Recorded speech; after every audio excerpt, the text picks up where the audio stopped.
नमस्कार. माझ्या एका नवीन व्हिडिओमध्ये तुम्हा सगळ्यांचं खूप खूप मनापासून स्वागत करते. घर असावे घरासारखे, नको ते नुसत्या भिंती, तिथे असावा प्रेम जिव्हाळा, नको ते नुसती नाती. या घरट्यातून पक्षी उडावे, दिव्य घेऊनी शक्ती, आभाळांचे पंख असावे, परी उंबरठ्यावर भक्ती. घर घर हे प्रत्येकासाठीच एक जिव्हाळ्याचा विषय. आपण संपूर्ण जगात कितीही फिरो, परंतु आपल्याला आपले घर किती ओढ लावत असतं ना. रोजच्याच जागेवर बसून चहा पिणं, निसर्गाला बघत रोजच्या दिवसाची सुरुवात करणं खरंच किती सकारात्मक ऊर्जा देतं ना. मी या घरात शिफ्ट झाल्यापासून माझी होम टूर बघण्याची सर्वांचीच खूप इच्छा होती. तर होम टूर तर मी देईलच, पण मी माझ्या लिव्हिंग एरियाची म्हणजेच बैठकीच्या खोलीची तुम्हाला आज ओळख करून देणार आहे आणि मी घर स्वच्छ कसं ठेवतं तेही दाखवणार आहे. तर माझं हे छोटंसं घरटं, या घरट्यात मी पूजा आणि माझा पार्टनर सचिन आम्ही आनंदानं नांदतो. आम्हा दोघांबरोबरच आमच्या घरात अनेक झाडी आहेत, जिवंतपणाची लक्षणं. श्रावण सुरू झाला की ओढ लागते ती सगळ्या सणांची. खरं तर श्रावणानंतर सणांची सुरुवातच होत असते. नागपंचमी, रक्षाबंधन, गोकुळाष्टमी, मग हरतालिका, गणपती, नवरात्र, नंतर दसरा, दिवाळी. खरं तर एका पाठोपाठ एक अशी सणांची रांगच लागते. त्यामुळे या सर्वच सणांच्या स्वागताला आपलं घर कसं सज्ज असलं पाहिजे, स्वच्छ, सुंदर, नीटनेटकं. कुठल्याही गोष्टीची साफसफाई करताना कायम वरपासून खालपर्यंत करायची, म्हणजेच वरनं सुरुवात करायची. जो काही वरचा कचरा असतो तो सगळा जमिनीवर पडतो आणि सगळ्यात शेवटी जमीन फरशी स्वच्छ केली की सगळं अगदी चकाचक. तर सगळ्यात आधी मी फॅन पुसून घेतले. त्यानंतर जर आपल्या घराला जाळं असेल तर ते काढून घ्यायचं, पडद्याचे रॉड साफ करून घ्यायचे, पडदे स्वच्छ करायचे. त्यानंतर भिंती ओल्या कपड्याने किंवा सुक्या कपड्याने पुसून घ्यायच्या. त्यानंतर मी एका बाऊलमध्ये गरम पाणी घेतलं आहे, त्यामध्ये थोडंसं कम्फर्ट टाकलं आहे. मला कम्फर्टचा वास प्रचंड आवडतो. आणि मी सगळ्यात आधी माझा सोफा साफ करून घेतला आहे, कारण आपण सोफ्यावर कव्हर वगैरे जरी टाकत असलो तरीसुद्धा आपण दिवसभरामध्ये सोफ्यावर अनेकदा बसतो किंवा बाहेरचे लोकंसुद्धा येऊन सोफ्यावरच बसतात, आपले पाहुणे. तर आपल्या घामाचा किंवा आपण जेवण करतो तेव्हा काही अन्न सांडतं, तर असा वास आपल्या सोफ्याला येऊ शकतो. त्यामुळे गरम पाण्याने अगदी छान स्वच्छ सोफा पुसल्यानंतर मी छान स्वच्छ धुतलेले कव्हर सोफ्यावर टाकून घेतले आणि कम्फर्ट टाकल्यामुळे एक सुंदर असा सुवास आपल्या घरात कायम दरवळतो. खरं तर सोफा स्वच्छ केल्यानंतर अगदी उशा जागेवर ठेवणं, त्यावरची कव्हर्स टाकणं, हे केल्यावर इतकं छान प्रसन्न वाटतं, घर आवरल्यासारखं वाटतं. तर मिशोवरनं मी ही छान असे पिलो कवर्स ऑर्डर केलेत, माझ्या थीमला मॅच असे. माझी ब्लू पिंक अशी थीम आहे, मला कलर्स खूप आवडतात आणि अगदी स्वस्त मिळाले. मला खूप छान वाटत होते हे माझ्या लिव्हिंग रूममध्ये. तर मी पटकन असे सगळे कवर्स जे आहेत ते माझ्या उशांना लावून घेते आणि बघा किती छान दिसत आहे. तर या उशासुद्धा मी आदल्या दिवशीच ना उन्हात ठेवल्या होत्या. आता सध्या ऊन जास्त पडत नाही आहे, पण माझं काल उघडलेलं इथे, तर मी उन्हात छान त्यांना ठेवलं, त्याच्यात ड्रायनेस येऊ दिला, पफीनेस आला उशांमध्ये. आणि आता मी दुसऱ्या बाजूचा सुद्धा सोफा छान लावून घेते. सोफासुद्धा क्लीन केल्यानंतर इतकं छान वाटत होतं. आणि सगळ्या उशांचे कवर्स असतील, पिलो कवर, त्यानंतर सोफा कवर, पडदे, हे मी महिन्यातनं एकदा वॉश करत असते, कारण धूळ बरीच येते आणि हे लवकर खराब होतं. आणि महिन्यातनं एकदा जेव्हा डीप क्लीन करते तेव्हाच मी हे सगळं स्वच्छ करत असते. काही सॉफ्ट टॉईज असतात ते सुद्धा मी स्वच्छ करून छान ठेवते, म्हणजे त्यातनंसुद्धा एक छान असा वास येतो. तर माझी या बाजूची स्वच्छता झाली, आता मी या बाजूला वळते. तर माझं जे शोकेस आहे ना ते मी आता साफ करते. माझ्याकडे एक युनिट आहे आणि त्यावर मी माझ्या आवडीच्या सगळ्या वस्तू ठेवत असते. तर ते सगळंसुद्धा मी साफ करून घेतलं आहे. माझा टी व्ही मी साफ करून घेतला आहे. तर अगदी ओला कपडा न घेता कोरड्या टिश्यूने किंवा थोडासा ओला टिश्यू करून मी टी व्ही साफ करत असते. आणि या युनिटवर ना मी कायम वस्तूंची अदलाबदल करत असते. कधी बेडरूममधल्या वस्तू हॉलमध्ये ठेवते, कधी हॉलमधल्या वस्तू बेडरूममध्ये. यामुळे एक नवीन लुक येतो आणि आपल्यालाच आपलं घर खूप सुंदर वाटतं. तर प्रत्येक वेळेला नवीनच गोष्टी घेतल्या पाहिजे असं काही नाही. तर थोडी वस्तूंची अदलाबदल केली तरीसुद्धा खूप छान वाटतं, थोडा नवीन लूक येतो असं मला वाटतं. आणि ह्या सगळ्या वस्तू मी स्वच्छ धुवून घेतल्यात गरम पाण्याने. काही वस्तू वॉशेबल नाही आहेत त्या मी पुसून घेतल्यात छान स्वच्छ. कारण कितीही नाही म्हटलं तरी धूळ ही येतेच आणि आपल्या बारीक-सारीक गोष्टींवर सुद्धा धूळ बसते. तर एकदा स्वच्छ वाईप केलं ना, की खूप छान वाटतं. तर खूप नाही, पण आपल्या प्रत्येक कपाटाला, आपल्या प्रत्येक वस्तूला महिन्यातून एकदा तरी अटेन्शनची गरज असते.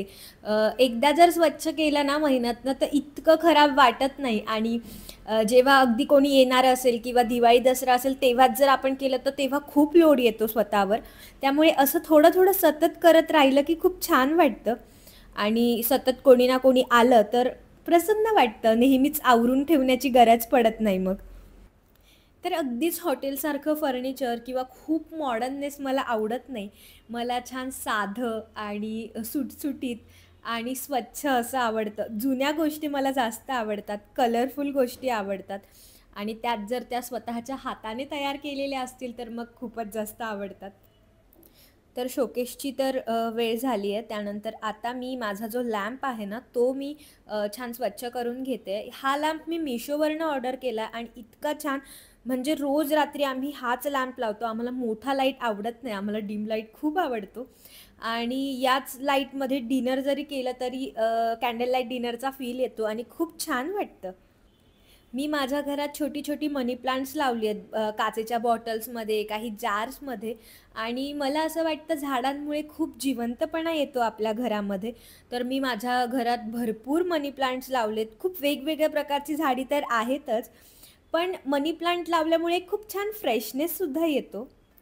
आणि मी आठवड्यातून एकदा त्यातलं पाणी चेंज करत असते, त्यावर स्प्रे करत असते पाण्याचा म्हणजे ते स्वच्छ राहील आणि असं केल्यामुळे ना झाडं अशी छान टवटवीत राहतात.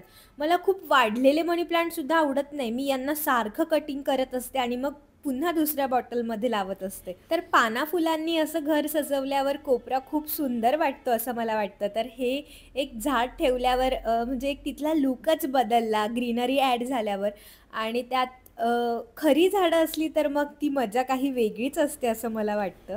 तर आता मी माझी जी खिडकी आहे ती पुसून घेते. खिडकीवर आपण बऱ्याचदा उघड-बंद करत असतो. तर आपल्याच बोटांचे ठसे उमटतात आणि धूळ तर असतेच जाळीवर. जाळीची धूळ साफ करण्याचे अनेक ब्रश वगैरे सुद्धा येतात. पण मला असं वाटतं गॅलरी असल्यामुळे सगळं पाणी वाहून तर जाणार आहेच.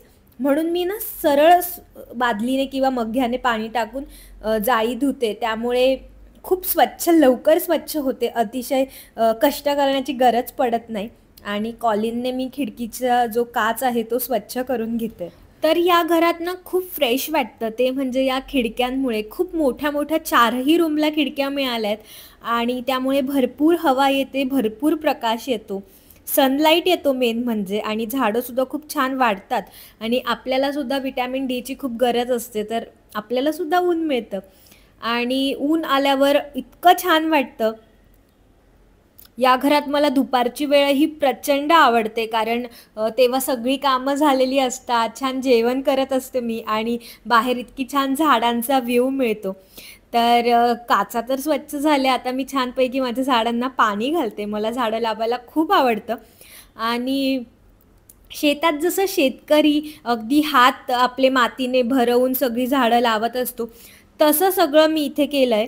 म्हणजे नर्सरीमधनं जरी झाडं आणली असली काही कुठून-कुठून आणली असली तरीसुद्धा मी ही त्या लोकांकडनं लावून नाही घेतली आहे. मी ही स्वतः मातीत माझे हात मातीने भरवून छान अशी माझ्या हाताने लावली आहे आणि माझ्या हातांना यश पण आलंय, की छान झाडं वाढतायत मस्त आणि इतकं छान वाटतं. कुणीही आलं तर माझ्या या झाडांचं नक्की कौतुक करतं आणि वेगवेगळ्या प्रकारचे मनी प्लांटसुद्धा मी खूप लावले आहेत घरामध्ये. तर आता एंट्री केल्या-केल्या मी माझ्या घरात ना रबर प्लांट ठेवलं आहे आणि ते इतकं छोटं होतं. 1 का 2 पानं होती त्याला सुरुवातीला आणि आता ते इतकं छान वाढलं आहे. त्यानंतर त्या पानांवर ना धूळ बसते तर त्यांना असं हळूच पुसावं लागतं आणि मग अगदी थोडं पाणी घालावं लागतं रबर प्लांटला म्हणजे आठवड्यातून एक ग्लास वगैरे पाणी मी घालत असते. माझ्या घरात येणारे सगळेजण मला विचारतात हे झाड कुठलं आहे असं, कारण हे झाड खूप छान वाटतं मोठी पानं असल्यामुळे. आता या कोपऱ्यामध्ये सुद्धा मी खूप वेगवेगळी झाडं ठेवली आहेत आणि बांबूचे जे झाडं आहेत ती माझी इतकी वाढली आहेत ना छान, तर मी तीसुद्धा ठेवली आहेत आणि त्याचा शेप इतका छान आहे ना की मला सगळेजण विचारतात. खरं तर आणली तेव्हा थोडी छोटी होती ही झाडं, पण आता इतकी छान वाढली आहेत बांबू. आणि यातलं पाणी जे आहे ते आठवड्यातनं एकदा बदललं जातं आणि त्यावर एकदा स्प्रे करते मी आठवड्यातनं. तर आज डीप क्लिनिंगची वेळ आहे, त्यामुळे हे सगळे जार मी घासून घेतलेत. मनी प्लांट स्वच्छ धुतले पाण्यात आणि मग मी पुन्हा हे सगळं रिअरेंज करते. तर झाडं घरात असली ना की घरामध्ये एक वेगळाच जिवंतपणा असतो असं मला वाटतं. तर बऱ्याच जणांना ना झाडं मेंटेन करता येत नाही. कदाचित लहान मुलं असली घरामध्ये किंवा खूप सूर्यप्रकाश येत नसला तरी तरी अशी सुद्धा काही झाडं आहेत की जी आपण अगदी कमी लाईटमध्ये, अगदी कमी प्रकाशामध्ये सर्वाइव्ह होऊ शकतात. तर ती झाडं तुम्ही लावा आणि घरात एक वेगळाच पॉझिटिव्हनेस असतो असं मला वाटतं. तुम्ही हा एक उपाय नक्की करून बघा. फ्लॉवर पॉटमध्ये तर खोटी फुलं आपण नेहमीच ठेवतो, पण खऱ्या फुलांनी, खऱ्या पानांनी जेव्हा आपण घर सजवतो तेव्हा एक वेगळीच मजा येते त्या घरामध्ये. आणि जर तुम्ही देवाला जी फुलं वाहतात तीच अगदी 2-3 गंगाळामध्ये ठेवून अगदी घराच्या एंट्रीवेला ठेवली, खूप छान वाटतं. एक वेगळा लूक येतो. तुम्ही ही एक गोष्ट नक्की करून बघा तुमच्या घरात. तर एंट्रीवेलाच ही छान झाडांचा जिवंत कोपरा असल्यामुळे एंट्री केल्या केल्याच खूप छान वाटतं आणि आल्यावर कौतुक यामुळेच मला मिळत असेल असं असेल कदाचित. तर आल्यावर इथून उठण्याची इच्छाच होत नाही, कारण ना मी एक चंदनाचं अत्तर तिथे लावत असते, त्यामुळे इतका छान वास येतो. तर आता वेळ आली आहे ती म्हणजे या दुसऱ्या युनिटची. तर इथे सुद्धा मी मूर्ती ठेवल्यात आणि मी रोज इथे दिवा लावत असते. तर आता मी ते सगळं साफ करून घेते. आणि शिवाजी महाराजांची जी मूर्ती आहे ती आम्हाला आमच्या लग्नात मिळाली आहे गिफ्ट म्हणून. तर आमचं लग्न 19 फेब्रुवारीला झालं आहे आणि ती एक खूप छान आठवण आहे आमच्या घरात. तर शिवाजी महाराजांची मूर्ती काचेत आहे. मूर्ती खराब होत नाही, पण वरचा काच क्लीन करावा लागतो. आणि विठ्ठल रुक्मिणीची जी मूर्ती आहे ती इतकी सुंदर आहे.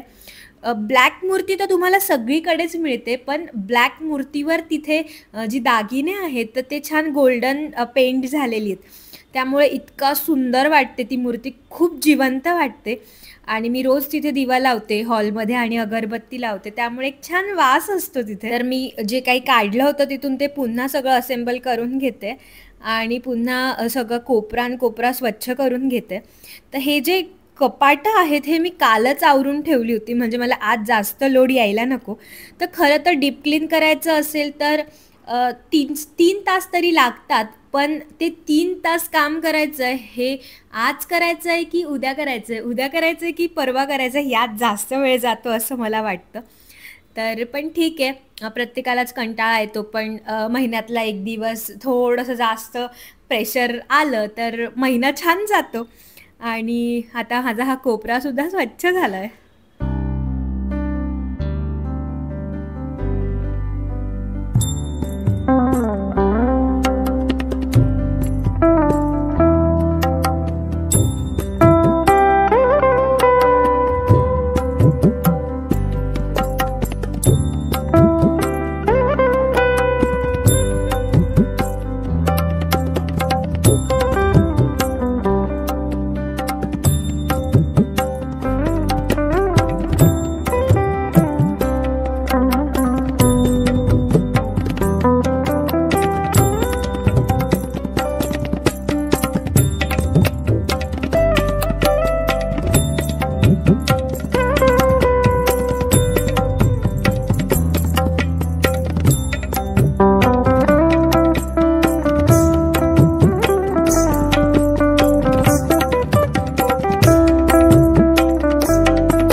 घरातल्या काही जुन्या गोष्टींमधलाच सगळ्यात जुना हा टेबल.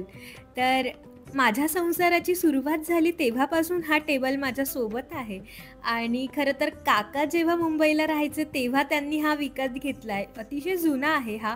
40-45 वर्ष जुना असा टेबल आहे. पण दिवसभरामध्ये सगळ्यात जास्त उपयोग या टेबलचाच होत असतो. मला कुठली पूजा करायची असेल, जेवण करायचं असेल, सकाळचा चहा, नाश्ता किंवा बाहेरून आणलेल्या काही वस्तू असतील तर त्या या टेबलवर ठेवणं असेल, कोणी गेस्ट आले तर ॲज अ टिपॉय म्हणून यूज होणं असेल, तर माझ्या घरातली सगळ्यात जास्त यूजफुल अशी ही गोष्ट आहे आणि मला खूप आवडते. खरं तर आज एखादी गोष्ट विकत घेणं आणि ती 40-45 वर्ष टिकणं हीच खूप मोठी गोष्ट आहे. आजचं फर्निचर इतकं अजिबात टिकत नाही, ते यूज अँड थ्रो असतं. पण जुन्या त्या गोष्टी खरंच जुनं ते सोनं आहे. आणि किती टिकला आहे हा टेबल, कितीतरी आठवणी असतील या टेबलाच्या स्वतःच्या अशा. आणि तो मुंबईवरनं नाशिकला गेला आणि नाशिकवरनं पुन्हा मुंबईत आला, तर हा त्याचा स्वतःचा असा प्रवास आहे असं मला वाटतं.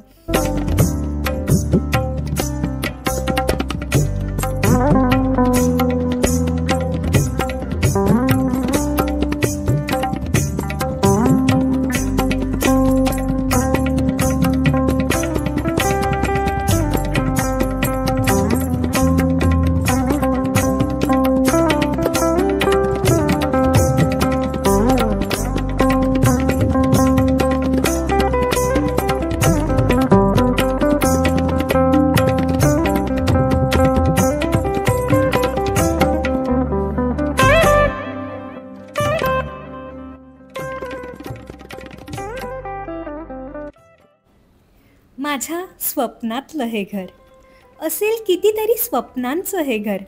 दिवस रात्रीला कितीतरी मोठं करत असेल हे घर. माझ्या स्वप्नातलं हे घर कितीतरी गुजगोष्टींनी भरलेलं हे घर.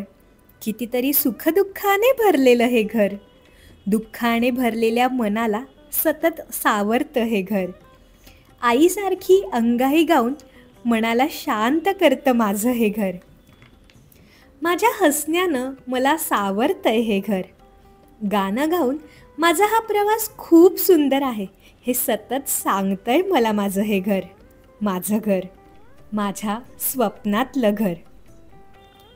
मायेचं पांघरून देणारं हे घर, माझं घर. तुम्हाला हा व्हिडिओ आवडला असेल तर नक्की व्हिडिओ लाईक करा, शेअर करा आणि चॅनलला सबस्क्राईब करा.